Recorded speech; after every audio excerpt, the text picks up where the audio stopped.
Today in Rob's Garage, we're going to replace these stupid OEM plastic coolant pipes from the Range Rover Sport here with these amazing aftermarket aluminum beauties. And while we're in there, we're going to do a complete cooling system upgrade. Check it out.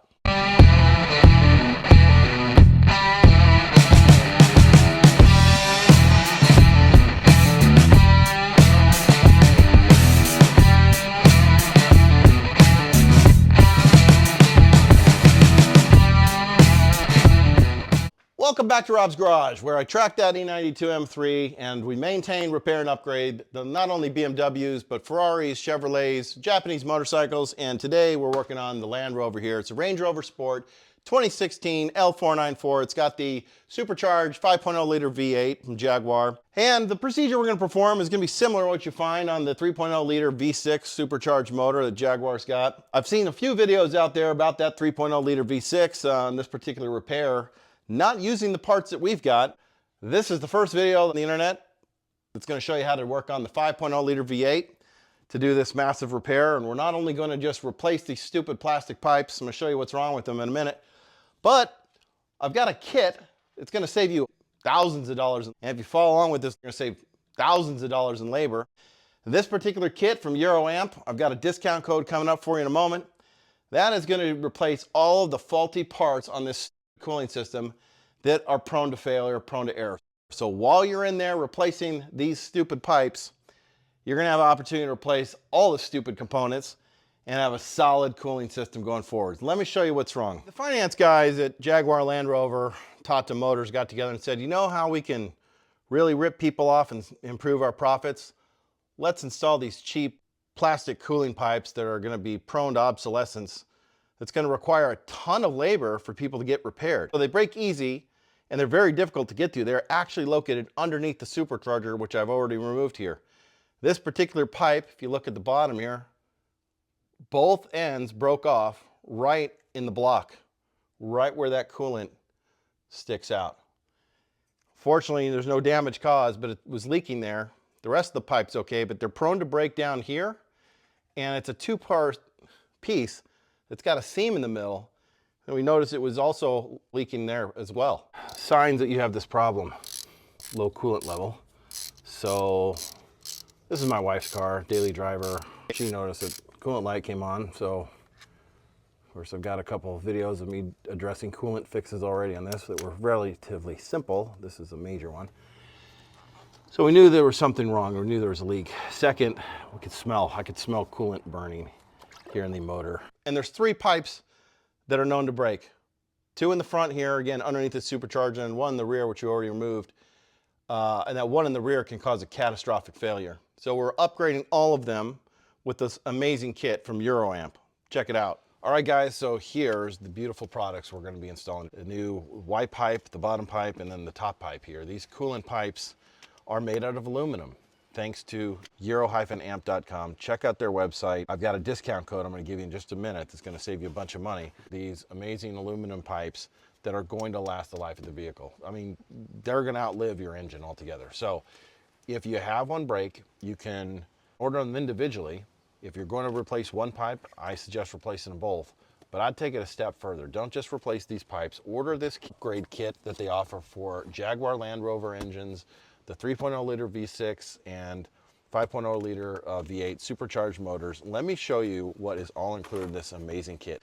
And with discount code ROB25, that's ROBB25, they're going to give you 50 bucks off. So you'll save an additional $50 off their retail price.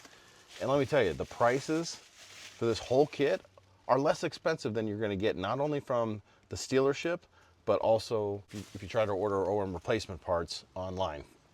Here's an aluminum thermostat housing. Again, all this stuff is better than the plastic, and it's more reasonably priced, which is amazing. Another awesome aftermarket piece here is the rear crossover pipe. These are not known to fail as often as the front pipes, but they do fail from time to time. So again, while you're in there, guys, don't just replace your Y pipe, just don't replace the top pipe, just do it all. Because the amount of labor that you're going to spend to go through all this, look, even if you look at this video and you decide, this is beyond my capabilities, I'm not going to do this, you want to pay an independent shop to do it, that's fine. Have them use these parts. Have them use this kit from Euroamp. It's going to save you in the long run. It comes with a new water pump. And one last upgrade piece they've got here is this aluminum pipe that connects the water pump to the oil cooler. All of their packaging has the associated Land Rover part number on it, so you'll know which one you're replacing. There's the rubber hose kit for the front of the cooling system. We've got another rubber hose for the coming off of the coolant reservoir overflow that goes back into the motor. There's a few bits of O-rings and different grommets and so forth. It's also got the Supercharger coupling. I've got to double check and make sure it's the right one for my vehicle. And as well, the Supercharger gaskets. These are the gaskets that go on the bottom of the Supercharger. The only thing the kit does not come with that you are going to need to do this repair is the main Supercharger gasket that connects the bottom of the Supercharger to the cover. Here's the number you're going to want for that. You can also order this from Euroamp. That's the Land Rover part number right there. Actually, there's two other gaskets that don't come with the kit that you're probably going to want to replace while you're in there. They're not mandatory, but I would highly recommend it. One is the oil cooler gasket. The oil cooler sits underneath the Supercharger, and even if it's not leaking now, you know, just as a matter of precaution, I mean, you might as well replace it because you'll be all the way in there. So here's the part number that you can look for. And then the throttle body gasket, but you do have to take the throttle body off of the Supercharger to do this repair, so it's probably good practice to actually replace this gasket as well. They're both relatively inexpensive and simple to replace while you're doing this job. The first thing we're gonna do is remove the engine cover. It's really simple. Lift it up. It basically just press fit on these little knobs here. Screws on these clamps that connect the air boxes to the air intake. Loosen each side. Passenger, driver. There we go. These were 7 mil. Now we've got a 10 mil bolt up here. Kind of holds the air intake onto this little bracket. We'll remove that. Then we're going to remove some hoses connecting this air intake plenum thing here. Back here, we've got some of these coolant hoses that kind of slide out of this housing here. Be gentle, easy as you go. One here, one down here. Okay, get them loose. And next up, we just got to remove back here another 7 millimeter hose clamp screw that's on the throttle body, and it will make more sense when you see it come off. It's kind of hidden, but you've got to loosen this clamp all the way in order to break it free from the throttle body. All right, now we're going to pull this off the throttle body. Boom. See that now? Makes sense? And finally, we have back here a little hose, which is you have to squeeze. There. That's harder than it looks. Squeeze the sides, pull it out. Let's connect as many electrical connections as we can and remove these coolant hoses that are going to the Supercharger. So we'll start right here. Use this pick tool here. You pull it back. There we go. Oh, there we go. You got to really pull that hard with your pick tool. Got to pull it back further. All right, so that one's off. You know what? Let's try to take this pipe off here first. This is kind of in my way, so I think we'll squeeze this. You able to get any good video on that? Hold up. And squeeze it right here. Squeeze it there, pull it straight off. So this one here, you have to kind of stick your pick tool up, push it down, and then it pulls out. Oh, one more here. Right here. This one you lift up and just pull straight out. Now we've got a couple places where these wires are just kind of mounted. Okay, so we're gonna use a little body puller, trim puller, whatever. Panel popper. Panel popper, pull it out there. We'll see if we can do the same here.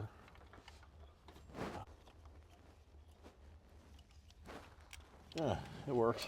Every one of these connectors seems to have its own story. So on this one, it looks like what we have to do is push. There's like a little tab here. You've got to push with the pry tool and then like lift it simultaneously.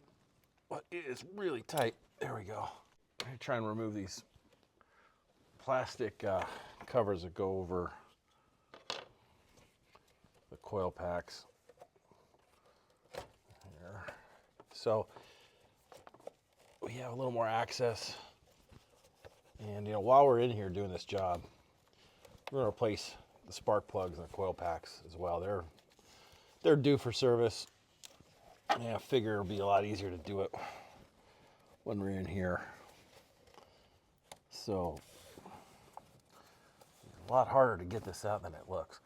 It's a little game of Tetris we're gonna have to play here. Okay, we're gonna get that. Okay, right here. Looks like we gotta slide this hose off that. And then there we go. That comes out just like so. Pull back. And then this thing comes out like that. On this side, so we've got a hose here. And boy, it's a really tight fit. Now, I don't think you have to take this side off to get the supercharger out, but we're going to. Because like I said, I'm going to do the spark plugs.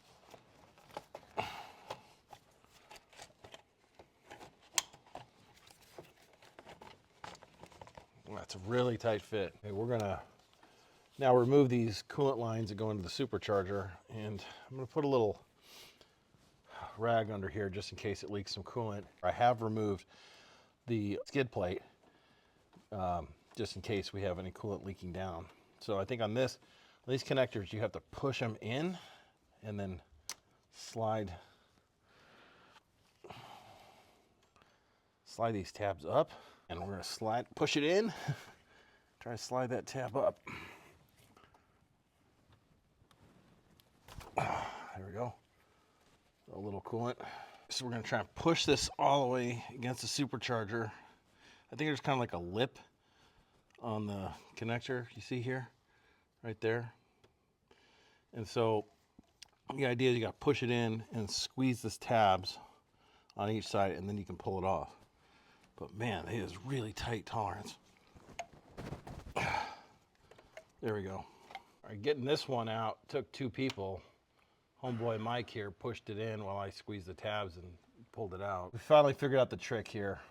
So you can push it in. You don't need to hold it with one hand. You just have to push it in. See how it's got some play there? You just push it to the supercharger best you can. I use one finger on the bottom to pull the tab up on that side, on the bottom side, and on the top side I just use a screwdriver. I'm pushing the tabs up as I'm pulling it off of the pipe here. Contraption of a coolant line, but we're gonna take off the fuel rail right now. This takes a T30 Torx bit. Once we take all the bolts off that hold the, that bracket the fuel line to the supercharger, then we've got to disconnect the fuel line and take it out as well. So that's one T30. Here's our second one up here. And the third one is on this side. It's three. I think we've got maybe four. Here we go. This little pipe's in the way. It's down front here.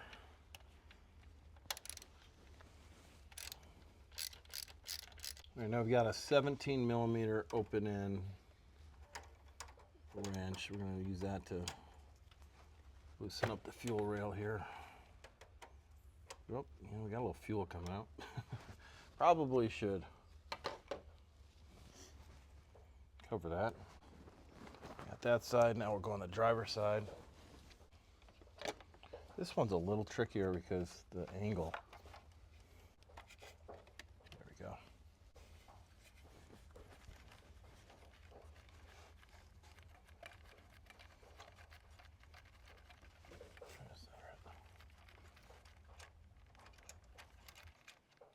Okay. Smell that Chevron gasoline. To avoid getting any dirt into your fuel lines, put a little Ziploc bag over the port. Going to remove the fan in order to more easily access some of the pulleys in here, and specifically to remove the tension from the tensioner there and to get this belt off. I don't think you necessarily have to remove the fan in order to do the main job here. What we're trying to accomplish is, you know, replacing these coolant pipes. But while we're in here, we're going to replace the water pump. We're going to start with an 8mm ratcheting box wrench. If I can get it in here, there's a little bracket right down here that holds this pipe.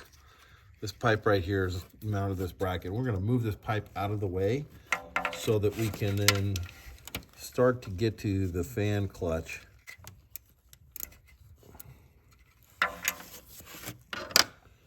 All right, so here's our bolt right there. There's the 8mm bolt we're removing from this bracket that holds the hose on. Now that we've got this hose out of the way a little bit, you know, we just loosen that bracket so we could move it. What we're using here is a pair of specialty wrenches for a fan clutch. This one, you got to put it around the bolts down there on the pulley. And then we take this 36mm, you know, skinny open end wrench here, apply it onto the bolt for the fan, okay?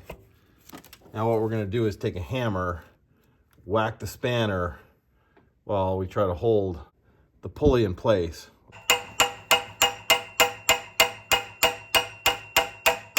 All right, now it's come loose. Now before we get ahead of ourselves and remove that fan all the way, we gotta take the fan cover off, so we'll be prepared to pull the fan out. You start on the driver's side here. There's this screw, you'll notice. Just take a long flathead screwdriver in there. You want to turn it this orientation. You gotta be careful here with these tabs. You just come like that, right there. So kind of lift it, pull it out, like so. Okay. Passenger side now, there's got this electrical connector, and I think you've got to push tabs on the top and the bottom at the same time, what I can feel, like that. All right, after the electrical connector is removed, there's like a little grommet here we got to take out. And so see how it just slides off the fan cover here, like that. And finally, to get this cover off, there's a clip. I'm trying to take a pick tool, see if we can lift the clip up in order for this cover to come off. There's our culprit right there. So we used a couple pick tools to try and pry it, and then I just finally said, forget it, let's just use some needle nose pliers. So now that it's removed, it should just slide right out. And ta-da! Yep, this is just being held in the fan shroud. It slides right out. Okay. And then the whole fan assembly will magically come out of the engine bay. Removing the serpentine belt, starting with the Supercharger belt.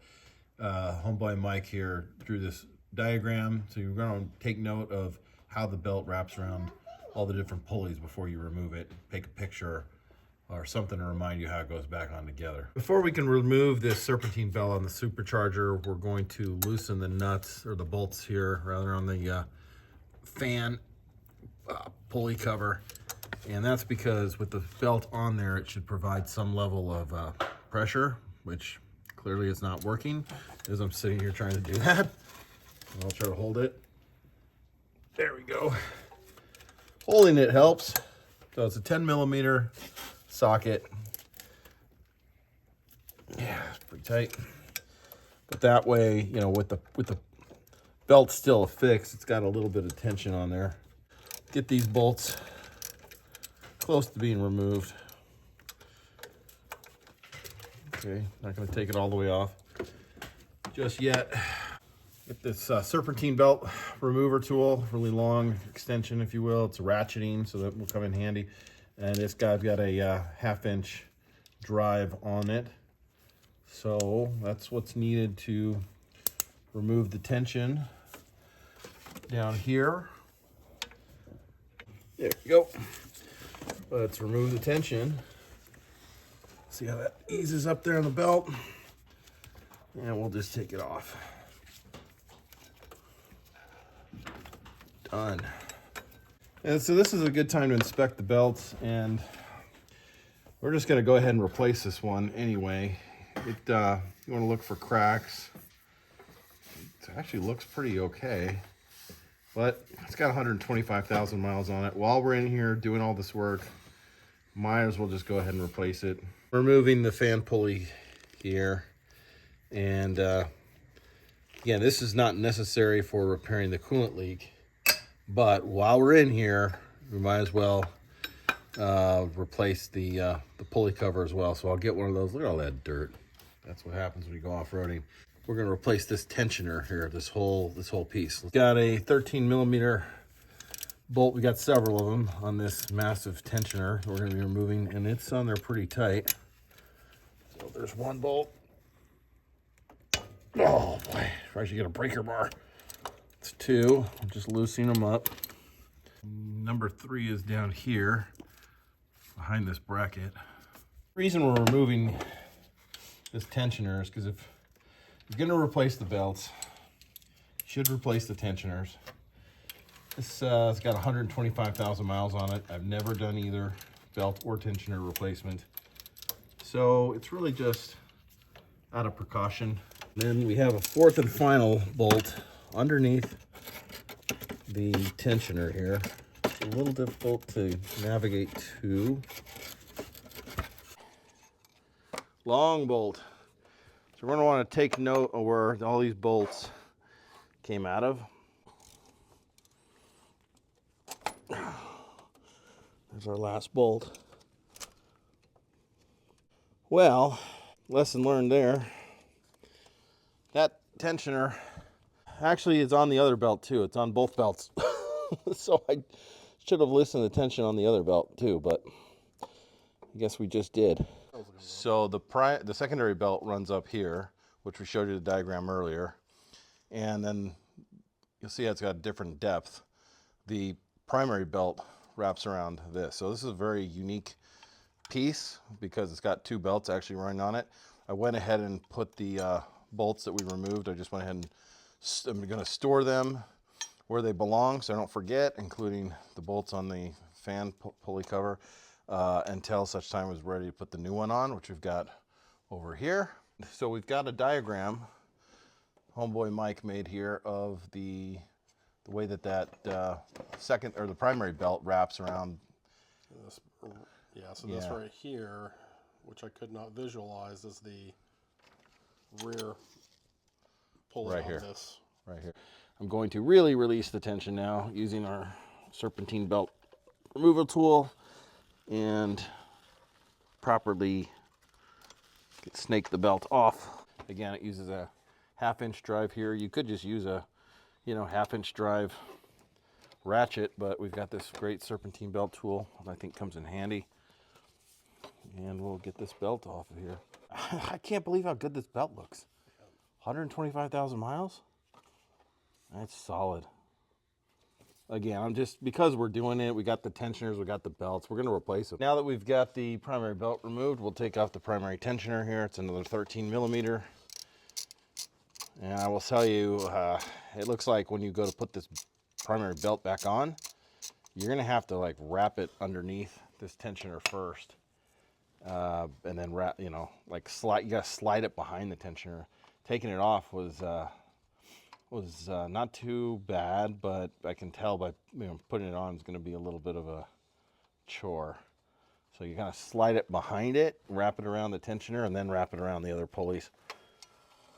There we go. Funnel under here, and we got a drain pan down below.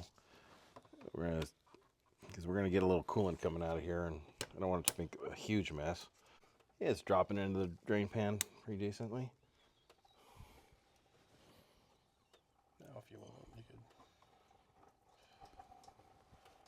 Got the radiator slowly draining down here. You can point down there.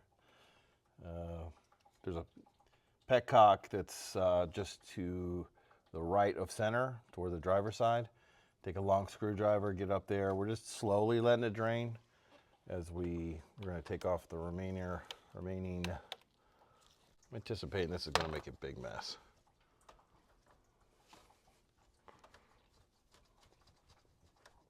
Oh, I was wrong. We got enough drained out of it. It's not too bad. We need to do this one here. There we go. Oh, there we go.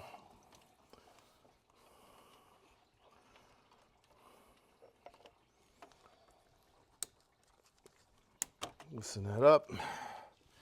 I guess our last one we're going to remove is right here. If you can get that. I don't know how much you can see.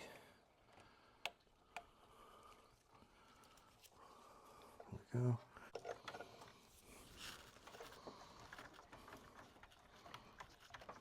There we go. We got coolant leaking out of 3-4 different places on this right now. But we've got our pipes out.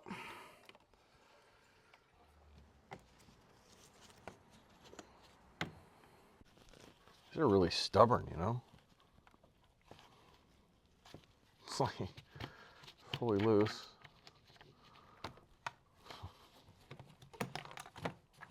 It's falling out.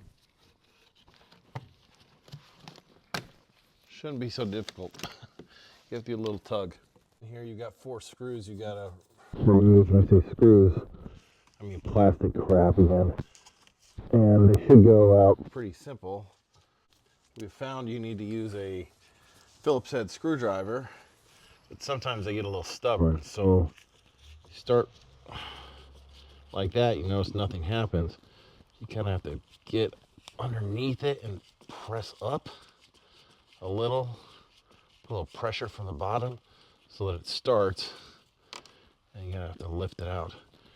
So the genius of using plastic fasteners, you have to remove the wiper blade. So a little cover here, and then a 15 millimeter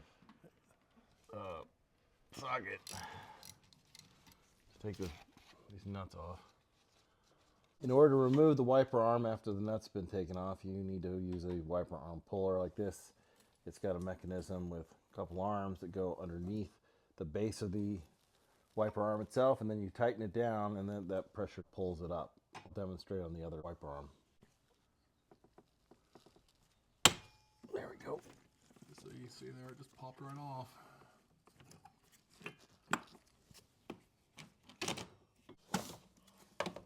Now the cowling finally comes out. You can slide these foam pieces over the strut tower braces, give us access, and I think we just need to remove the bolts in the back and probably loosen this cable here like that.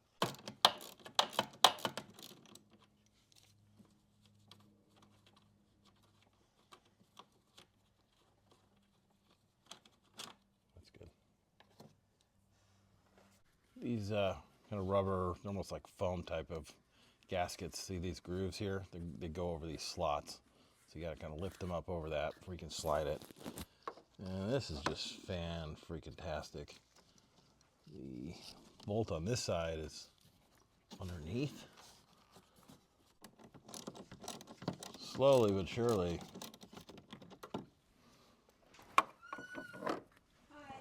Hi. 5 minutes? Okay. Drop that bolt. We're gonna go ahead and just remove these strut tower braces because it looks like there's more bolts. I mean, I see some down here and back here, and this thing is gonna curve, so I can't imagine us being able to pull it out without having the strut tower braces out of the way. So that's one. A few 10 millimeter bolts we've discovered here. I don't know if it's gonna solve it or not. Hopefully there's one there, and then there's one back up here. Use a little extension to get to it. Don't want it to drop.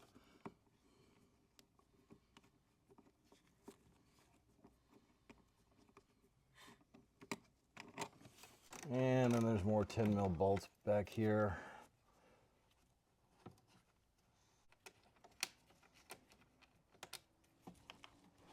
I think we finally figured out the mystery to taking off this engine cowl here. There's all the bolts that we located.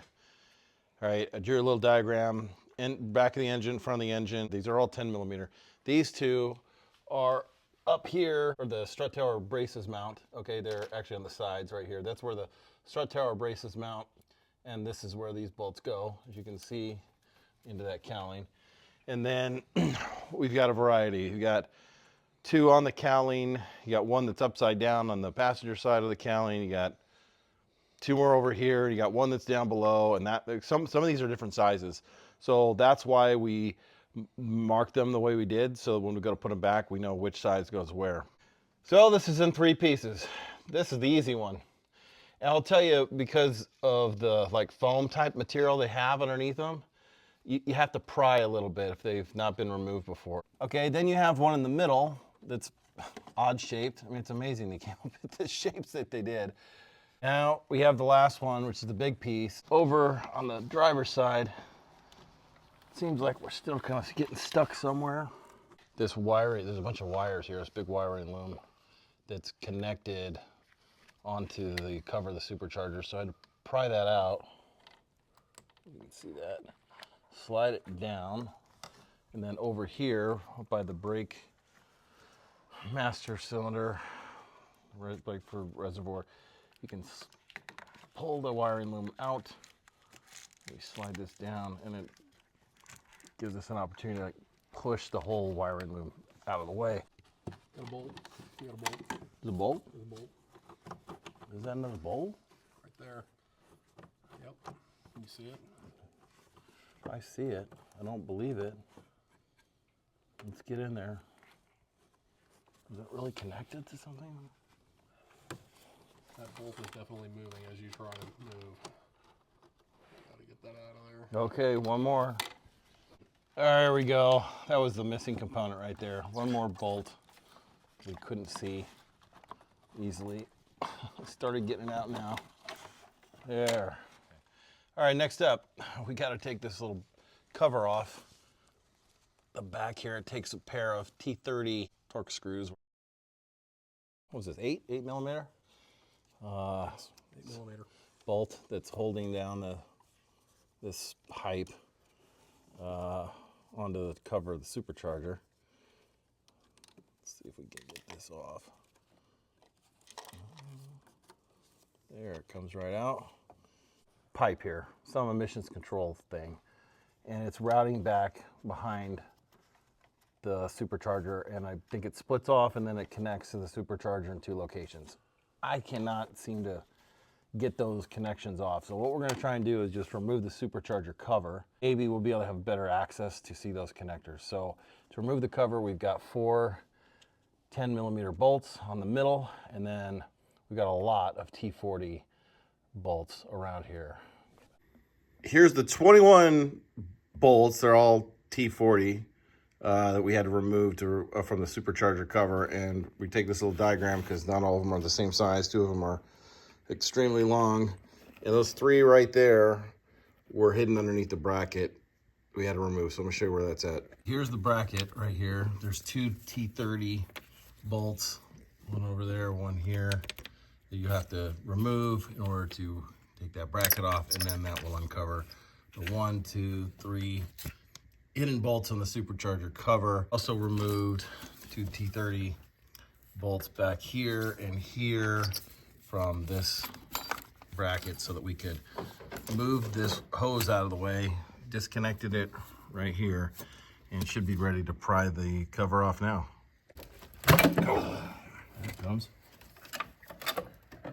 Right off. Cool. Got it? You take a T30 here, remove the bolts connecting this top coolant pipe. There we go. Just 2 bolts. Covered the chambers on the supercharger so we don't accidentally drop something in. Make sure you mark these so you know where they go. Pretty long bolts. Remove now this pipe that's connected.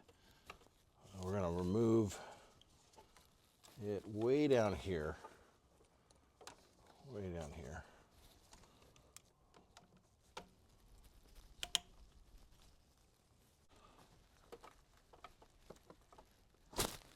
More coolant leaking. And finally, we'll try to remove it right here. There we go. All right, and finally, here on this top pipe, there's a little tab. You gotta kind of slip. There it goes. This right here. You gotta kind of pull that up before you pull the pipe off. Next, we're gonna tackle removal of the throttle body. So just kind of pull that out. It's pretty dirty, but you just gotta pull it out. We're gonna have to clean all this off. Then you have 4 T30 bolts connecting it to the supercharger. 1, 2, 3, 4. Last bolt coming out here, and you pull the throttle body, and once you know it, there is a couple hoses down below that we're gonna have to figure out how to remove. There we go. We're using a panel remover to try and pop this hose out of this little bracket here. We'll disconnect it from the supercharger. And we know there's at least one connector and some pipes in the back here, but it's really difficult to get to. So we're thinking about maybe just unbolting the supercharger and starting to move it out, and then we'll have better access to get to these in the rear. Not sure yet. Each side of the supercharger's got 4 10mm bolts securing it to the engine block.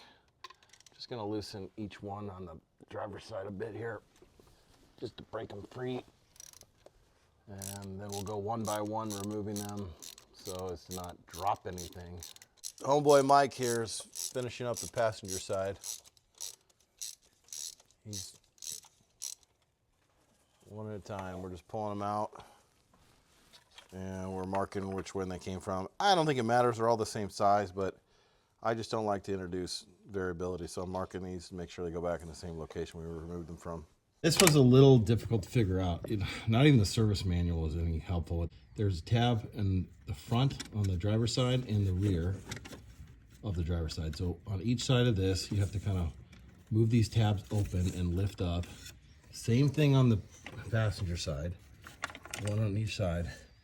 And then back here, there's 2 tabs, one on each side, that once you've released all those, then this wiring loom opens up. Difficult to see back here. This is on the driver's side. Back of the supercharger, there is this hose. You need to squeeze these tabs and slide that off.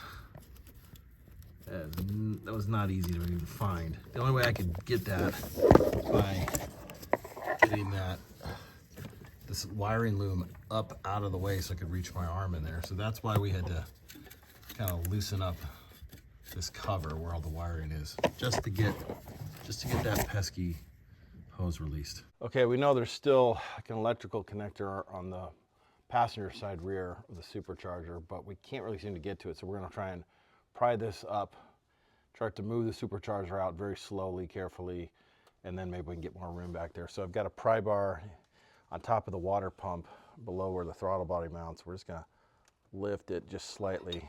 Didn't take much effort at all to try and start to pull it out. Homeboy Mike is supporting the supercharger all by himself. What we discovered is there's this whole thing on the back right here that you actually have 3 bolts. You got to disconnect from the rear cover plate here. So I'll show that after, but we had to lift the supercharger up, support it in order to remove those bolts, to get that off. Now, lastly, the only thing left holding this onto the car is this connector right here, this electrical connector, and it's kind of proven to be a little difficult. I'm using a pick tool to lift that up, lift that tab right there, and then it'll come under and pull it off. Here we go. Hey guys, this is why you watch Rob's Garage, because nobody else is going to be as comprehensive as me when it describes this type of stuff. So I've got the service manual too, and it was not clear, but if you have to remove a nut or bolt here, what are they, T30?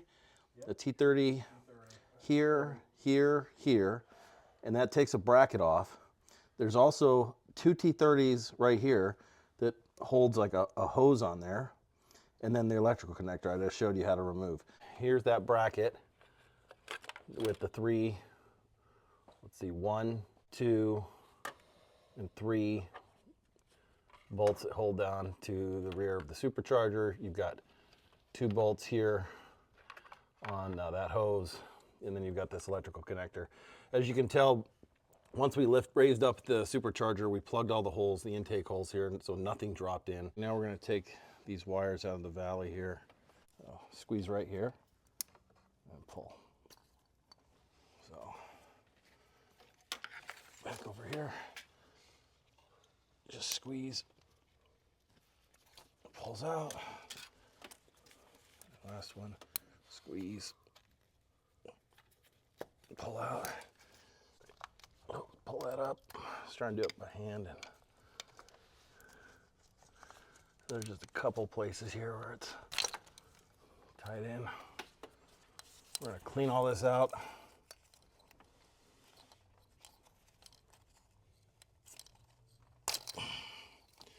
And now all this mess comes out. As you can see, all the coolant here in the valley surrounding the oil cooler here. This is the culprit. This is, guys, this is why we are doing what we're doing. Ultimately, I developed a coolant leak coming here into the valley. We're gonna find out now. It's gonna be a moment of truth as we actually take this out and inspect it. The top pipe seemed okay. I didn't really look at the gasket, the O-rings much. We will do that next, but let's take a look at this pipe, because I think this is ultimately what we're going to find has been the issue. Look at all that coolant leaking. There we go. Coolant leakage everywhere. Let's inspect this thing. So here's why you want aluminum and not plastic. You can see they are completely broken off. I'm trying to pick it out of here. That's the O-ring. Oh, there's a, what? I think that's the second piece. That's the piece of plastic? That's the plastic. That's the plastic. That's the bottom of it. Yep. Man, you engineers. I don't blame the engineers in this. I blame the finance people for trying to make a cheap product that's got planned obsolescence, man. Look at that. Yeah. Crazy. Both of them broke off. So this O-ring slides over in a groove of the pipe, and they both broke off below the O-ring. I mean, I guess there's vibration over time and stuff. That's plastic. That is so stupid. The vibration over time. And this will not happen with aluminum. We are going to now remove the water pump. Squeeze this hose off here. What we've done is I've kind of got the clamp removal tool holding down the clamp of this pipe, so that once we remove the water pump, hopefully we just pull that off with the pump. And it's got 4 T30 bolts here. 1, 2, and corresponding other side, 3, 4. Pretty simple. Pretty simple. You can remove this without having to remove the supercharger, of course, if you need to replace your water pump. This is one of those things that comes with the Aero Amps kit, and it's just a good idea to just replace it while we're in here. The kit is so affordable, even more affordable with Rob's Garage discount. With those bolts removed, we can just pull the water pump off, Probably gonna have some coolant leaking. That's why we've got a drain pan below. And now we will just pull this hose off. Thank you, Mike. There we go. This is the pipe that connects to the oil cooler. Again, we're replacing this with an upgrade aluminum job, but just to see if I can put it in the same position. It was kind of going, there's like the cut out over here. I don't know how it actually comes out. Oh, you can twist it and pull it. So it kind of went on like this and then twisted on. And it's just kind of a press fit. Sure, we've got new O-rings included in the kit to install there. Next up, we're going to remove the thermostat housing. It's got an electrical connector here. I'm going to get a little body panel puller here, maybe. Get up underneath here. There we go. We pull that off. And now we got a T30 in there we got to get to. That's going to be fun.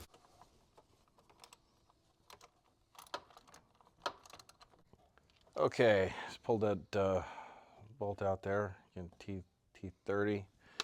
And now remove from the bracket. See, it's this bracket that's holding it in place.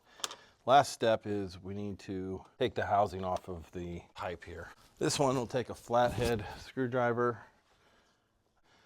pry it in there, and then turn it to get the pipe loose. Now, hopefully it comes out.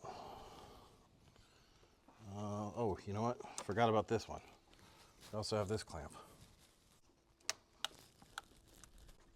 Okay, there we go, finally. Jeez, that was hard to get down.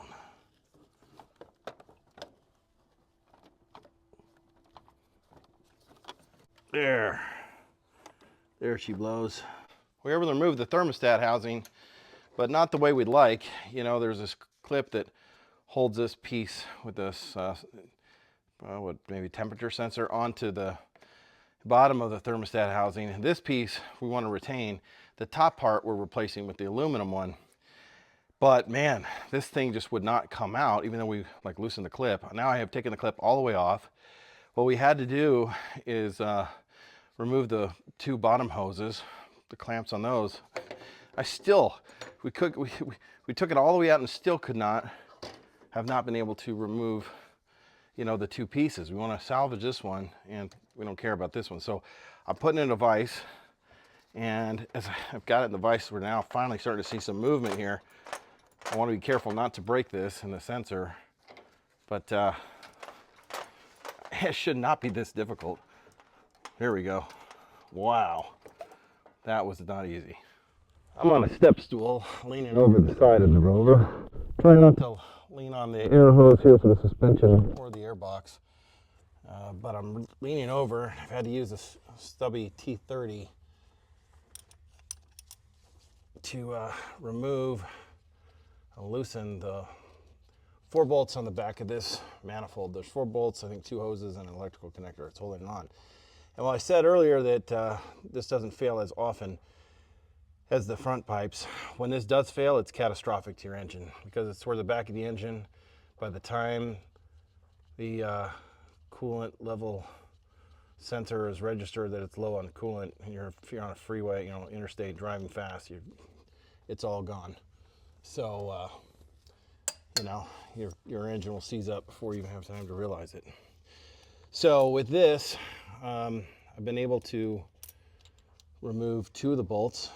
One, there's 2 on each side, so 1 here, and the second one is over on the other side of it, and then same thing on the passenger side. There's 1 on this side and then 1 on the other side of it. So they're very difficult to see. I was able to remove this one with, I guess, a 1/4 inch ratchet. It has a T30 socket on it, and then, like I said, I've been using this stubby T30 handheld job to remove the inside ones. There's just not a lot of room in there. I mean, I tried using a wobble and different things, but it just butts up against various stuff. So if there's torque spec on this, I don't even know how I'm going to achieve it. Let's get the hoses disconnected. Pop that out. Boy, I'm going to have to get a hose clamp remover back in here. And then there's another one here. But I think that has got a quick disconnect. Squeeze the green tabs. There we go. It's off. Just had to squeeze the green tabs and pull it. So I did find a way to get back here with this ratchet. Again, it's a 1/4-inch drive, T30, and had to come from the driver's side a bit. It's coming slowly. There we go. Be very careful not to drop your tool or your bolt. If you can see the bolt in here, but it's coming slowly. Once this is out, we just have to remove this electrical connector from the manifold. You know, I decided not to even bother with the hose that coolant hose I was showing a minute ago at that needed to get the hose clamp off, because it's just connected to the throttle body and that's already removed. So we're just going to pull it out. There's one unit and I'll take it off after. Okay, here comes our last bolt. Do it by hand. There we go. Oh, that's good. All right. We'll go to the manifold. Perfect. We did it. Okay, we're going to pop this off. And then this electrical connector, it's a sensor. You just twist it and it pulls out. We're done. The supercharger mounted on a foam mat down here to protect the base. I have removed 3 T40 bolts from the center of the driver's side, as well as a 10mm bolt underneath it. Those are located right in here. 1, 2, 3 for the T40, and then the 10mm is down under here. And now we're going to break the seal here. Just wiggle it out slowly, gently. Now that gives us access to be able to remove this bolt here and the remaining bolts on the snout. Here's the 10mm bolts you'll be removing from the supercharger. 7 on the outside, and that black one in the middle is one that's often overlooked. It's actually inside the snout. So you've got 1, 2, 3, 4, 5, 6, 7, and the 8th one in the middle there. This top one here is the one we couldn't remove without removing the side piece. The reason we're going to remove the snout is because of this. So there's a little bit of play in that pulley. Not a tremendous amount. Seen much worse, but that's caused by a coupler back here in the supercharger that starts to wear out. The kit comes with a hard coupler, hence why we're going to remove this though, to get to that coupler and replace it as part of preventive maintenance so that the bearings will last a little bit longer. Remember guys, this is why you watch Rob's Garage, because they're going to get the detailed information that you just can't find on other YouTube channels. And that is, how the hell do you take this snout off? It is very tight because of this high temp sealant, and it works very well. I will say it's done its job. You can see I tried to use a pry bar in here. I kind of gnashed the corner a little bit. What you don't want to do is bang it up. You definitely don't want to damage anything. What I had to do is find in my tool chest, just happened to have this unique wrench, and it was the perfect width to kind of get under there and lodge it in. I don't have a pry bar that fit in there very well, but this certainly did the trick. Try to find something that is exactly the height of that gap. And this is, again, this is on the bottom of the supercharger. Get that, and it will have broken it loose, and it just come right off. There, my friends, is our coupler. This is the factory OEM. Mounted on the earlier L494 models. This is a 2016, and it's got this spring-loaded mechanism. You'll notice the one with the kit is a solid. This isolator or coupler, they call it. That's it, guys. We got everything disassembled for this repair, except for the oil cooler there. I'm going to wait to take off the oil cooler until I have a chance to finish cleaning out that whole valley there with all that oil and coolant garbage. And then there are some pulleys that we'll be replacing. I'll take those off later. I want to make sure the ones I replaced them with are going back in the right location. That's not part of the kit. Neither is the oil cooler gasket, but there are things to do while we're in here. I'm also going to do the spark plugs and the ignition coils. So that's it for today. That's going to do it for part one of this two-part series on how to perform this repair and save yourself thousands of dollars. Removal is complete. Be sure to like and subscribe so you can follow along and see part two, where I'm going to show you how to do the installation. Don't forget to use code ROBB25, that's ROBB25, at euro-amp.com to save yourself 50 bucks off this amazing cooling kit, which is already way less expensive than the OEM parts and much more reliable. Thanks a lot for watching, guys. Like and subscribe. I'll see you on down the road.